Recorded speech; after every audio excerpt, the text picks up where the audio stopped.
DeMonze, Yo.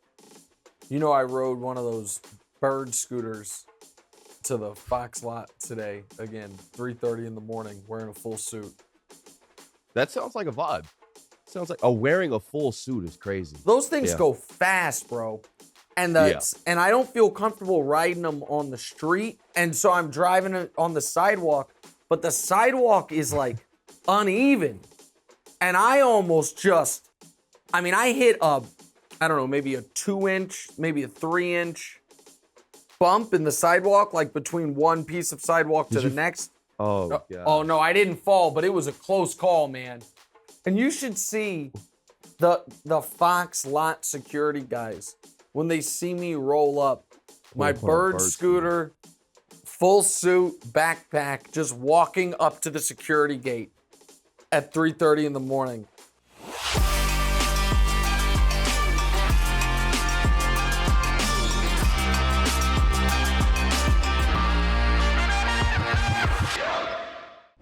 Welcome in. It is another episode of What's Right with Nick Wright, the podcast and YouTube show. Like, rate, subscribe, review, do all those things. We will greatly appreciate it. We have this full week of shows, then we are on vacation for a week. However, we will continue our countdown of the 50 greatest players of the last 50 years with a slight 1-week hiatus. We just had number 5 and number 4, Tim Duncan and Magic Johnson, about 40 minutes on those two players. That video came out on Sunday. We will have 3, 2, and 1. We know who the top 3 are. The question is the order. Kareem, LeBron, and Michael are our top 3. So that will be coming at you 1 week from Sunday, but we have today's show and one more show before a brief vacation. You might say, wait, the setup looks a little bit different. It is true. It is because DeMonze is in New York. I am doing this show from Los Angeles. We will hear from DeMonze in just a moment, but it is great to see you. That is a great looking sweatshirt you are wearing, young man. But before we get to DeMonze's part of this, we will discuss what we are not discussing, as we do every show. What did not miss the cut? Aaron Rodgers' bananas tattoo. Oh, that might actually make the show, however, or at least a special YouTube version of who has the worst forearm tattoo, Aaron Rodgers or DeMonze, because I now, after years of wondering, have found out what DeMonze's foreign language forearm tattoo means. That may be on the show. Nick Kyrgios calls out a drunk fan. That is going to be on the show. I don't know what they're talking about there either. And John Morant on Michael Jordan. I would have cooked him. The issue there is the definition of the word cook. Does he mean beat him in one-on-one? He would not have done that. Does he mean cook him a few times? He absolutely would have done that. So yes, you know what? We actually gave you little takes on all of those things. However, DeMonze, we are now ready to go. How are you? Are you a little nervous? Before you even get in the show, are you a little nervous about the tattoo segment if we do that later? I am a little nervous, but I love how I knew exactly where you were going with that as soon as you started talking Aaron Rodgers. But I think people will like it. Okay, you know what? I like it more now that I know what it means. For years, you wouldn't tell me what it means. You have a tattoo on your chest that you still have not told me the truth of its origin. One day I'll get that, maybe your 30th birthday. Okay, start us off. What are we starting with today? So Harden takes a $15 million pay cut to stay with the Sixers. Yeah. Big tennis fan Daryl Morey agrees with this decision very heavily. Mm-hmm. Is Harden admitting that he's no longer great, or are we supposed to expect that Harden expects to win in the future? Well, listen, we've got to give credit where credit is due. And James Harden had the option of play this year for $47 million. Opt into that, or do what he's doing, and the exact contract details haven't been finalized, but I think it's going to be about a 2-year, $64 million deal. So $32 million this year with a player option for $32 million for next year. And yes, some people are like, well, he was only guaranteed 47. Now he's guaranteed 62. This is an absolute team-friendly deal that helps the Sixers avoid the penalties of the hard cap, that helps the Sixers add the players they've added this offseason, which I think makes them a more viable contender in the Eastern Conference that we know, at least I believe, Milwaukee sits at the top of. Then you have Boston as a clear number 2, and then real questions after that. What is Miami going to look like? What the hell is Brooklyn going to look like? And can Philly be better? And James Harden is a punching bag of sorts, and fairly so, because he quit on Houston, and then he quit on Brooklyn, and then when he got to Philly, he was bad. However, just because a guy has some really ugly marks on his resume doesn't mean we have to ignore when he does something that clearly and obviously helps the team.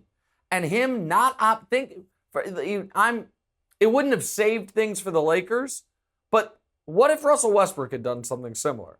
Opt out of the $47 million and then agree to a $15 million cheaper contract. What would that have potentially opened up for them? Now, this specific contract that Harden just agreed to, the Lakers wouldn't have offered to Russ because the player option in year 2, the Lakers obviously don't expect Russ to be on the roster this year, much less a year from now. But the point is, Harden is not a fan favorite, and understandably so. However, I don't think anyone should ever question how much he wants to win. Now, if you want to say he would take care of his body a little bit more, he wouldn't go out as much if he really wanted to win, I guess I could listen to that, except for the fact the guy was incredibly durable, and the guy was incredibly not just high usage, but high minutes in games every single year of his career until he got to Brooklyn and he started dealing with some injuries. He was 80-plus games seemingly every year with the Rockets, playing around 38 minutes per game, near the top of the league in minutes played every single year. The issue with Harden wasn't that he didn't want to win. The issue with Harden was that in the biggest spots, he didn't play well, but that wasn't for lack of trying. And one of the reasons, I would argue, the biggest reason he wanted to leave Houston when he did was he knew that team could no longer win. Now, he did it in kind of embarrassing fashion, and he left Brooklyn in even more embarrassing fashion. But this is a guy that is going to have made, between the Adidas money and the NBA money, around $500 million.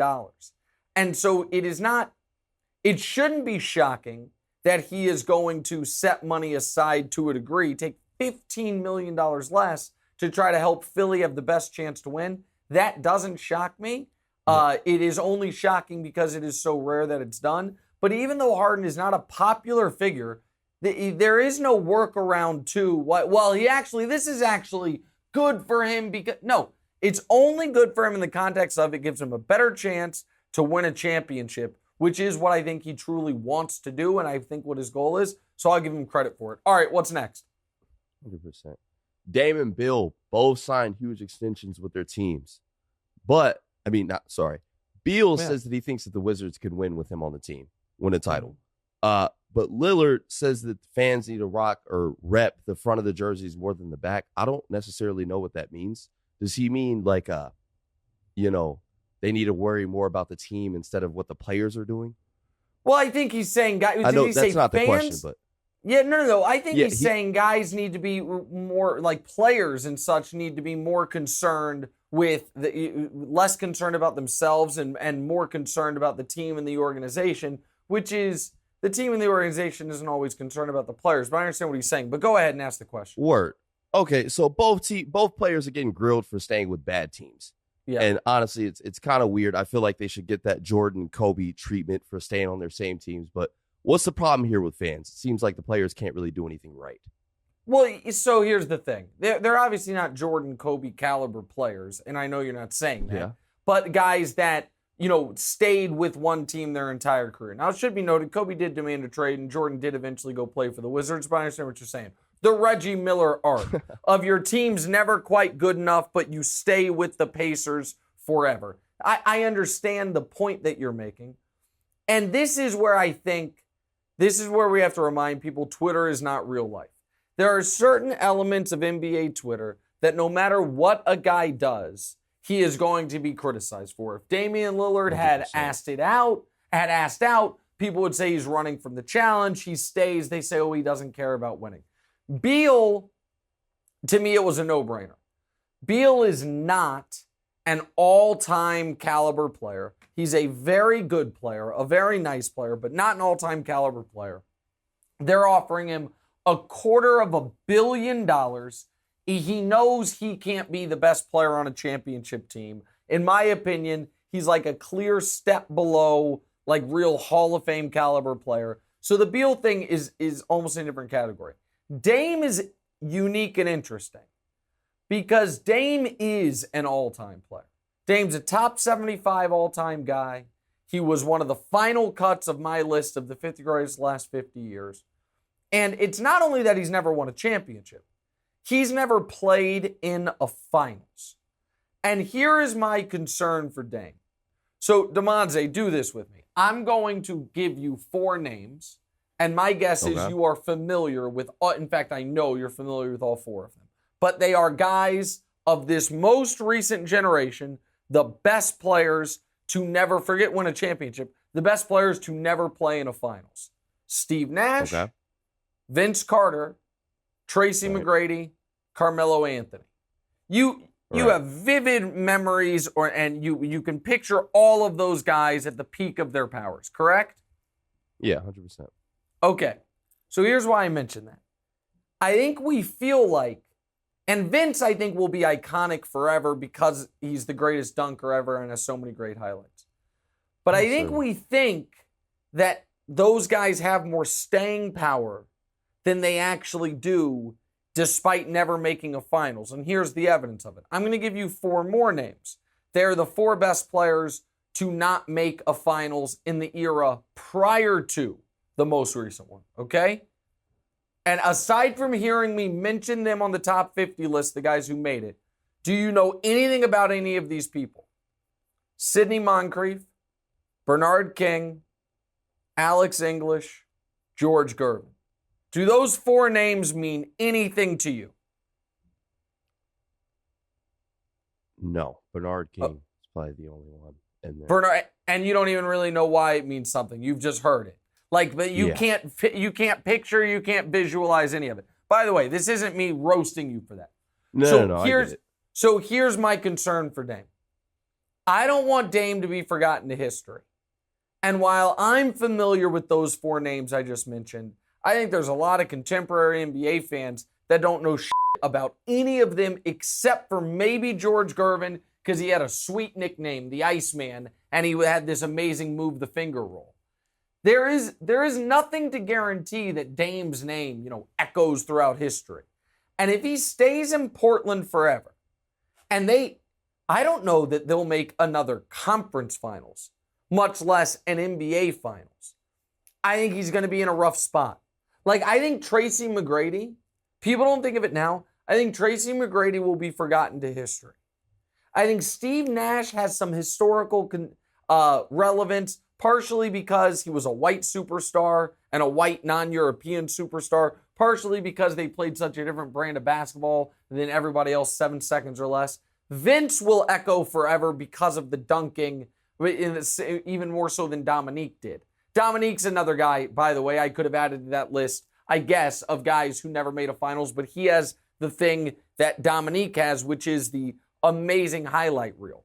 Carmelo might have some, Carmelo might have some historical relevance just because he was the Carmelo, LeBron, Wade draft class.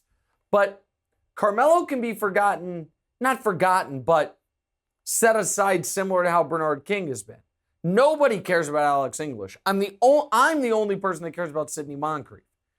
And then there's Gervin with the finger roll. So Dame is making a choice here to stay loyal to Portland. And I'm not going to judge him for it. But as a Damian Lillard fan, do I kind of wish that we could see him play in a conference finals with a real chance to win it as opposed to the one conference finals he made when they got swept by Golden State when Durant didn't even play? Much less see him in an NBA finals. I do. Unless he at some point demands a trade in the future, I don't think we're going to get to see it. The flip side to that is he did just guarantee himself $63 million in his age 36 season. That $122 million extension is his age 35 and 36 season. So financially speaking, it's a hell of a deal. All right, what's next? So you agree with the fans, basically? No, I don't. I don't want to. No, I don't agree with anyone criticizing him or attacking him because people would have attacked him or criticized him no matter what. But do I agree that this kind of cements that he's not going to win a championship? Yeah, Portland. I mean, Portland is more likely next year to miss the playoffs than to make the conference finals. And Dame's not going to get better in the coming years. He's going to try to maintain and then probably drop off. All right, what's next? Okay, understood. Now that Baker's been moved, Jimmy G is the only good quarterback available.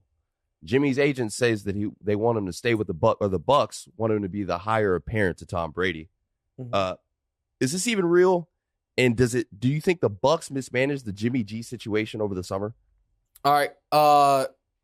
I really, really, really hate to do this to you. I really, apparent here? Heir apparent. The heir apparent. Not higher apparent. Heir apparent. It's one of those.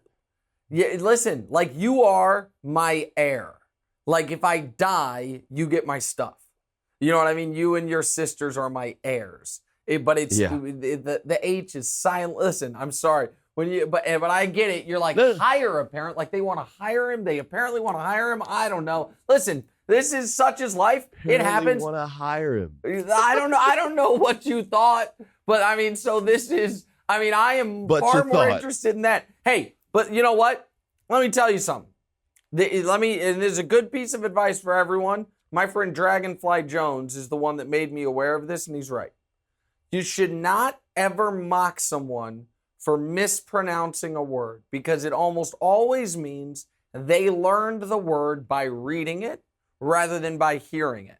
So like if somebody comes across a word they're not familiar with when they're reading it, they have to come up with their own pronunciation for it. So it actually sometimes is a sign of a more learned individual. In this case, I'm not going to say this was a sign that you're a more learned individual, but you just listen.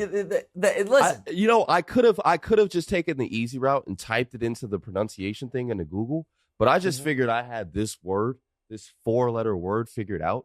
It just looks like, and it honestly makes sense with the situation. All right. Yeah, I got you. It looks like the word hire, just maybe Matt mistyped it in the rundown. I get it, buddy. I'm not against you. I'm just telling you what happened here. Okay, so here's the deal. Nobody wants Jimmy Garoppolo. Not at $25 million, not with his injury history, not without the Shanahan offensive infrastructure with him. You know how we know nobody wants Jimmy Garoppolo? Mike McDaniels was his offensive coordinator in San Francisco. Mike McDaniels goes to Miami. Miami wanted Deshaun Watson. Miami then tried to sell a piece of the team to get Tom Brady. They're so out on Tua, no matter what Tyreek Hill says about him. And has Miami tried to go get Jimmy G? No, of course not. So I don't buy that I think what's going to happen with Jimmy Garoppolo is this. The Niners are not going to be able to find a trade. They're going to have to decide if they want to outright release him. And if they don't, they're going to just wait on a team to suffer a quarterback injury and then hope that team is super desperate. But Jimmy Garoppolo is a below average quarterback in this league that because he has been in amazing situations and the people that pray at the altar of quarterback wins act like he is a huge part of the reason that team went to a Super Bowl and went to a conference championship game as opposed to the fact that he was just along for the ride. Jimmy Garoppolo is 4-2 in the playoffs in his career. In those 6 games, he has 4 touchdown passes, 6 interceptions, a 75 passer rating, and averages 160 yards passing per game. And he just makes inexplicable decisions. And oh yeah, by the way, he's injured all the time. So no, I don't believe Tampa is champing at the bit, pardon me. There's another one. How about that? This is one a lot of people get wrong, DeMonte. Did you know the phrase is champing at the bit, but everyone says chomping at the bit because it's like biting. It's like what a horse does. Yeah, it's like, but so if you say champing, people think you got it wrong, but it's actually correct. But if you say chomping, no one bats an eye, but it's actually wrong. But the point is, I don't think anybody is, thirsty for Jimmy Garoppolo at $25 million. What's up, pal? Looks like you have something on your mind. No, I mean, whoever created the English language was just an a-hole. Okay, well, yeah, listen. Or not even the English language, because that was probably a phrase that came like way later after the English language was created. But like that whole you know what? Like, just real quick. Why would it be etymology and not chomping? Etymology of champing at the bit. Let's find out. I know what it means, but why is it champing and not chomping? Grammarist tells us the quick answer to whether champ or chomp is correct is both are acceptable. That's a cop-out. Wow. You know what, Grammarist? That's bullshit. That is the same way that they all of a sudden added, what is the thing they just added to the dictionary that is obviously wrong, but everyone uses it so much they just gave up. Oh, I'll think of it in a moment. It used to irritate the hell out of me. It's something so many people got wrong, the dictionary just gave up. They're like, it's fine, we'll call it. The correct is champing. They just started. Champing stems from an old Middle English word. It's been around for 600 years, relates to the grinding of a horse's teeth, most likely imitative in nature. The word's been more modernly used to express biting down on a bridle. Yeah, okay, that makes sense. All right, what's next? Okay. All right, word. So let's talk some ranker. You revealed Tim Duncan at number 5 and Magic Johnson at number 4. That's the word. Sorry. Irregardless is the word. Is not a word. The word is regardless. Irregardless is not a word, but so many people used it. Merriam-Webster was just like, screw it, we'll put it in there. But irregardless is not a word, even though now it is technically a word. All right, go ahead. Okay, irregardless. We talked out Duncan. We talked out Duncan over Kobe last week, but per usual, people are still mad. Kobe fans want their guy higher than Magic, while Magic fans would say that Kareem shouldn't be higher than him. Why is number 4 the right spot for Magic Johnson?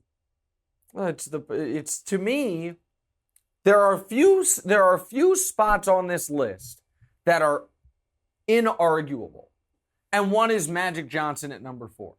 And by that I mean there is no legitimate argument that Magic is better than Kareem, LeBron, or Michael, the 3 guys ahead of him. And there is no legitimate argument that Duncan, Kobe, Bird, Shaq, Hakeem, any of the people, Steph, any of the people behind him are ahead of him. Magic at 4 is like, to me, written in stone when we're doing of the last 50 years. If you add Wilt and Russell, it complicates things. The last 50 years. That is one of the, like Duncan versus Kobe versus Bird is a real argument. Steph versus KD versus Shaq and Hakeem, those are real arguments. Where does Dr. J fit into it? Where does Moses fit into it? And obviously, the top 3, there is an argument for Kareem, LeBron, and Michael, all 3 of them at 1, 2, or 3. Magic at 4, if people want to know my full reasoning for it, they can watch the video of it. But the short version is, the guy played 12 seasons pre-HIV. 9 of them, he either won the MVP, finished second, or finished third. 9 of them, he went to the NBA Finals. 5 of them, he won NBA championship. Guy won Finals MVP as a 20-year-old rookie, jumping center in Game 6 with 42, 15, and 7, something absurd. I don't have it in front of me. The Magic at 4 is exactly where he needs to be. I am chomping at the bit to talk about this more. We'll be right back.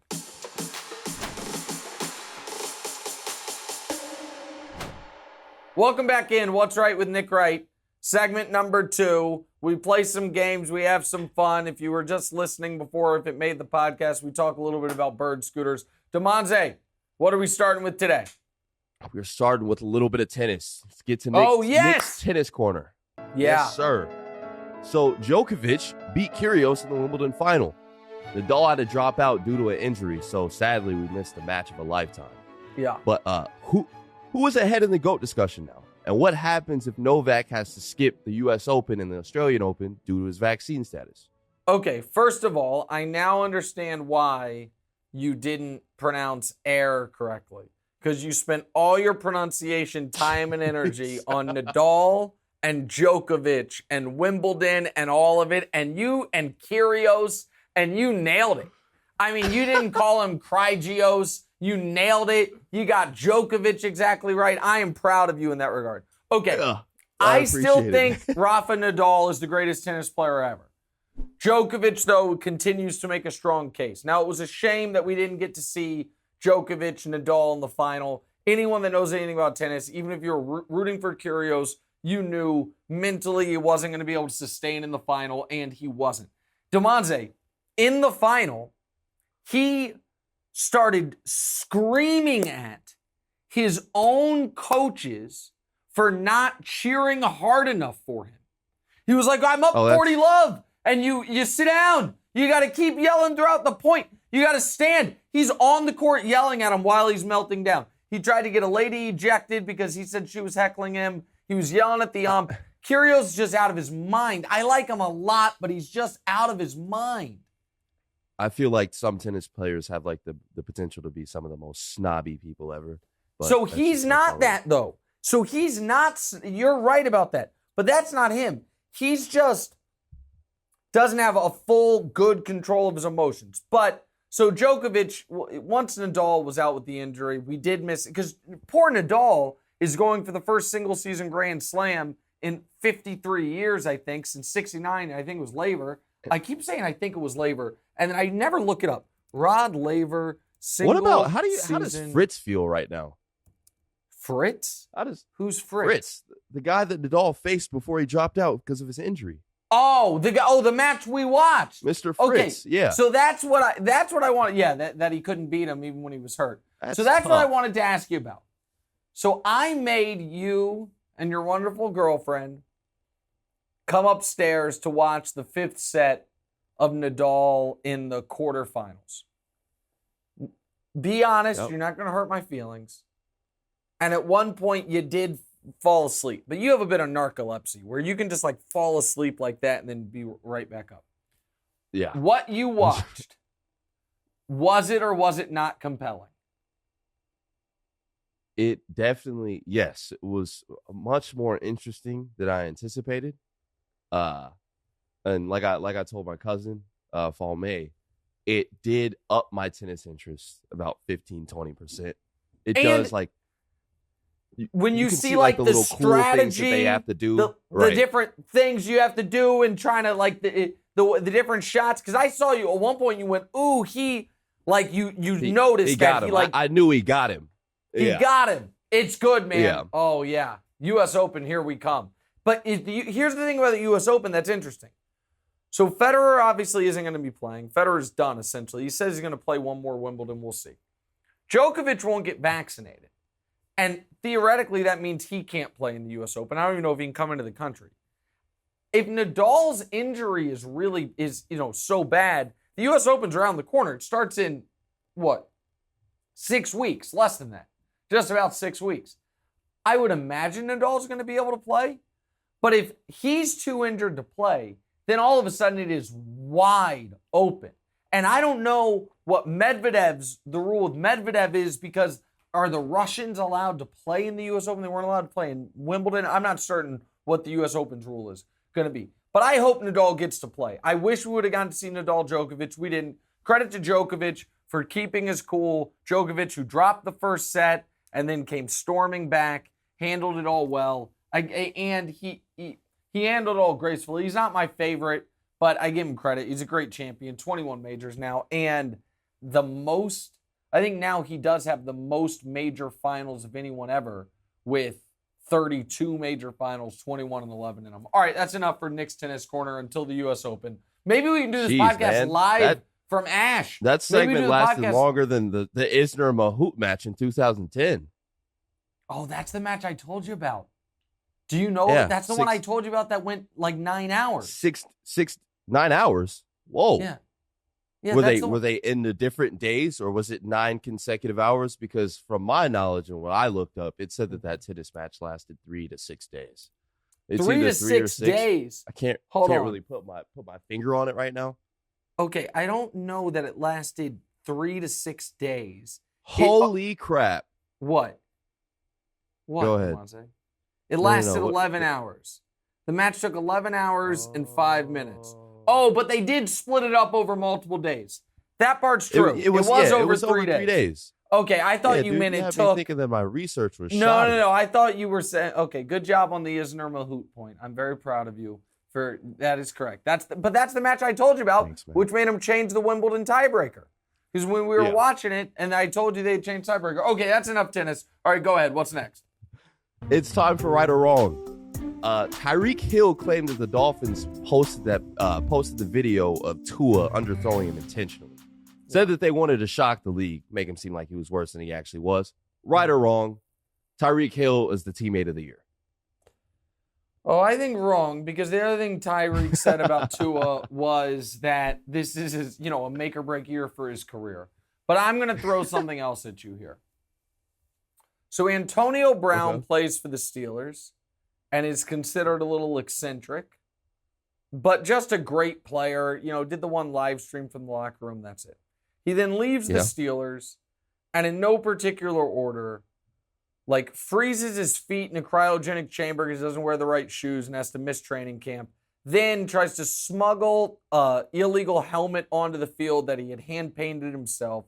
Then forces his way out of the Raiders. Essentially costs himself his chance with the Patriots. Has all this mayhem with the Bucs. Strips on the field, all of this stuff. All right. So with Antonio Brown, you know who ended up looking the best after we saw Antonio Brown the last 4 years? The answer to that, Brady? Nope. Oh. That's a good guess, but no. Mike Tomlin, who was his coach in Pittsburgh. And it's like, my God, you had this guy for 6 years and nobody knew he was a maniac because you had him totally under wraps. So here's my Tyreek Hill point. That's a great point. Tyreek Hill evidently has had these hot, spicy takes for years. But when he was with old Andy Reid and Patrick Mahomes, we didn't hear nary a peep. Tyreek Hill was quiet as a little church mouse when it came to any media commentary. Now he gets down to Miami, and he can't stop talking. So, listen, Tyreek is coming to grips with the fact that, again, and more power to him, he took the money and the city and, all of that. And the trade-off is you go from the best quarterback in football to a guy who's not going to be a starting quarterback a year from now. And he's trying to talk his way through it. Tua is not good, man.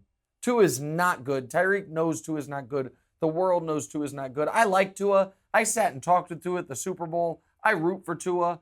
But he's not an NFL starting quarterback. Tyreek knows it too, and he's dealing with it. All right, what's next? He's dealing with it. I love it. Summer League champs now get rings. That's great news for Kings and Magic fans. Mm-hmm. Pretty wild that they're giving out rings before the preseason. Uh-huh. Right or wrong, participation trophy culture has gone too far. I hate. I like it. I don't mind. No, I don't mind this at all. I hate the folks who are all anti-participation trophies. I hate them. So listen, I played little pee-wee soccer and baseball, and at the end of the year, they gave everybody, or they gave a lot of people, little trophies. But they weren't the same size trophy the champions got. And we all kept score, and we knew who the good teams and the bad teams were. And as my buddy Laszlo would say all the time, people are like, oh, there are no participation trophies in the real world. They're not. You know what they're called? Paychecks. You show up, do your best, you get a weekly participation trophy. It's called a paycheck. Now, you want the big trophy, the championship trophy? That's the promotion, that's the bonus. This idea, we're raising a generation of soft kids. Why? By trying to teach young people that, hey, commit to a team, show up to practice, fight through the hard times, and even if you're not the best out there, we're going to give you a token of your accomplishment. Go to hell with everybody attacking kids and saying, it's a new thing. Really? It's a new thing? I was born in 1984, and we got participation trophies. They're like, oh, this didn't exist in the 60s. Okay, yeah, but a lot of things didn't exist in the 60s. Like letting the black kids play on the same team as you, complaining about participation trophies. So pipe down with how much better it used to be. We didn't have participation trophies. So that brings me to the Summer League thing. I'm good with it. 75% of the guys in Summer League will never play in an NBA minute. They want to incentivize guys caring. Can Chris Paul go back and play in the Summer League? No, he can't. He's not Summer League eligible. I didn't know if. Okay, I didn't know if that was. I really didn't. That was an honest question. I guess it was a shot at Chris Paul, but I didn't. Yeah. I thought that Summer League was like a thing that you chose to participate in if you wanted to. But okay. No. It's for young guys. Or I guess maybe older veterans who are coming off an injury could play, but it's for young guys. But 75% of these guys will never play in the NBA. They want them to take it seriously. Those rings look like my damn class ring from high school. It's like a Jocelyn's ring. Like, they don't look like they're spending a lot of money on them. That's fine. Let them have the rings. Everyone just wants to complain about everything. Let them have the rings. All right, what's last? Go ahead, because we're late on time, because I went on my rant about trophies. Let's do it. So Tom Brady was on vacay off the Amalfi Coast. Yeah. So this sounds nice. That's where I'm going soon. Really? Not this trip, but the one in August. Yeah, I'm going to stop by the Amalfi Coast, but go ahead, keep going. Okay, they were showing the Minions movie. Well, they weren't showing the Minions movie anywhere nearby. So Brady posted a TikTok saying that he was going to take a private jet to go and see the Minions movie. Yeah. But the strangest part about this is the Minions and Tom Brady have beef. In 2021, the Minions posted a quick tweet saying, squeeze us like a deflated football, then quickly deleted it. Okay. Right or wrong? Tom Brady unretired to prove the Minions wrong. All right, that's obviously wrong. And listen, everybody knows I'm not the world's hugest Tom Brady fan. However, this is the type of Instagram flex that I appreciate. I appreciate Tom Brady just casually being like, it's such an efficient flex. It is a parenting flex of I'm on vacation, but I still want my kids to be happy. It is a vacation locale flex of, I'm just hanging out on the Amalfi Coast. And then it is I am so much wealthier than you can ever imagine in that I am chartering a private plane to take my kids to a movie flex. It was all in just one little tweet. So I actually have mad respect for this. I also have respect for the Minions reminding America that, the Patriots for a long time essentially never ever fumbled the football and no one could figure out why. And then we're like, the footballs are deflated and they're way easier to hold. And it kind of puts a black cloud over a bunch of their championships. We'll be right back. But the Minions versus Brady, better rivalry than. All right, I'm sorry. No, we're skipping that. I didn't like that at all. I did not like that at all. But hey, the Minions versus Brady is a better rivalry than Argosy Sampras or Borg McEnroe. We'll record that on the side. Oh no! Hey. That was perfect. All right, first of all, you got tripped up because rivalry is a very difficult word to say, and I mean that sincerely. Rivalry is like one of my hardest ones because it combines the L's and the R's. So that's a hard one. Yeah. But then I think you called Andre Agassi Argosy, like the Argosy Casino in my hometown, in Kansas City. I also think you called John McEnroe, which is not ideal. I didn't. I studied Argosy Sampras or Borg McEnroe. Argosy Sampras or Borg McEnroe. Argosy Sampras or Borg McEnroe. You almost got it there. That was great. This is definitely going to make the show. Now we'll be right back.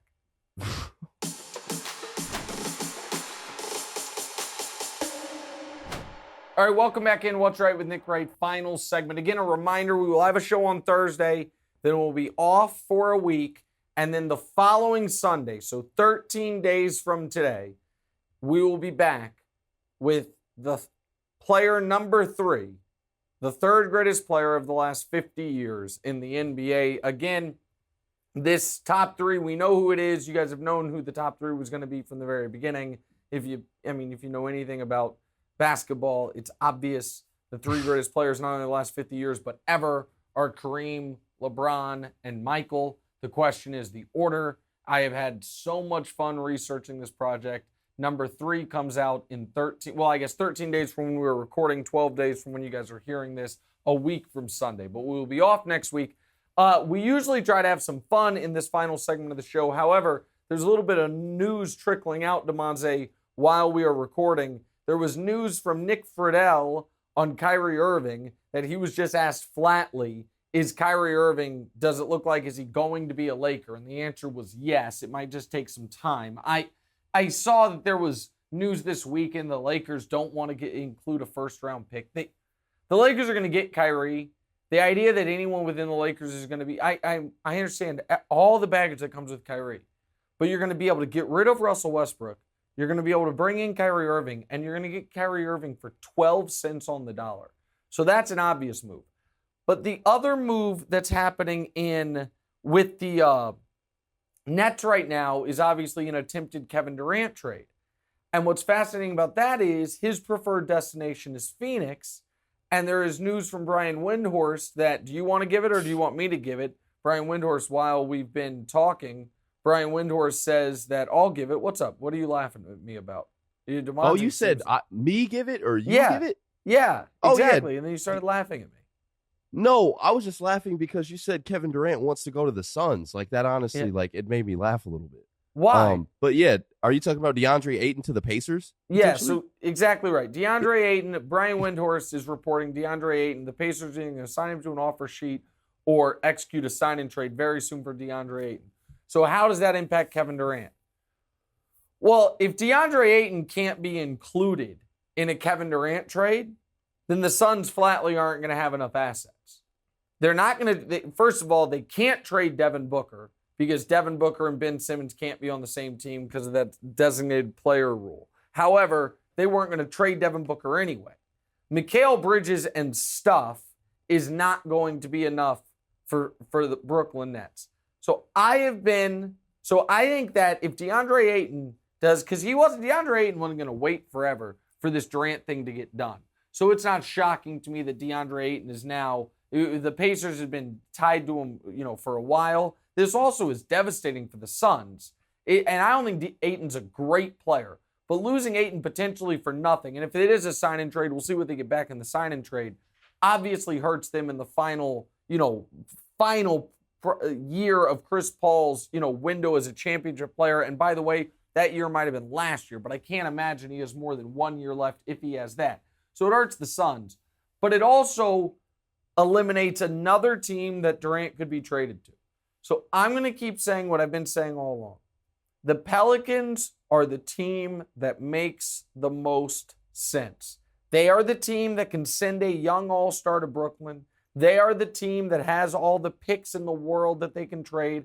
And they are the team that could trade a young all-star, bring in Kevin Durant, and still potentially be competing for a championship. Because KD is your 1, Zion is your 2, and CJ McCollum is your 3, with Herb Jones and others, filling out the rest of the roster. That team can absolutely compete in the Western Conference.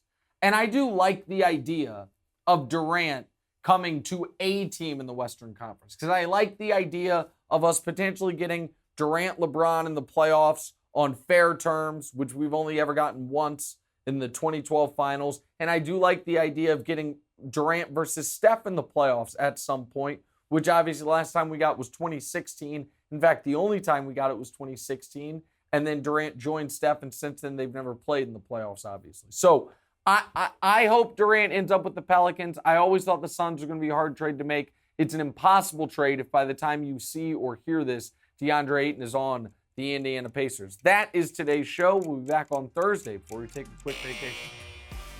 Hey, thanks for watching. Smash or just lightly tap that subscribe button. It all works the same. To get more from the show, and make sure you click. Why don't you want to mash the bell too, guys? Or just, lightly tap the bell to get notified every time new content drops. Check out full episodes of What's Right wherever you get your podcasts, or just hit the link in the description below.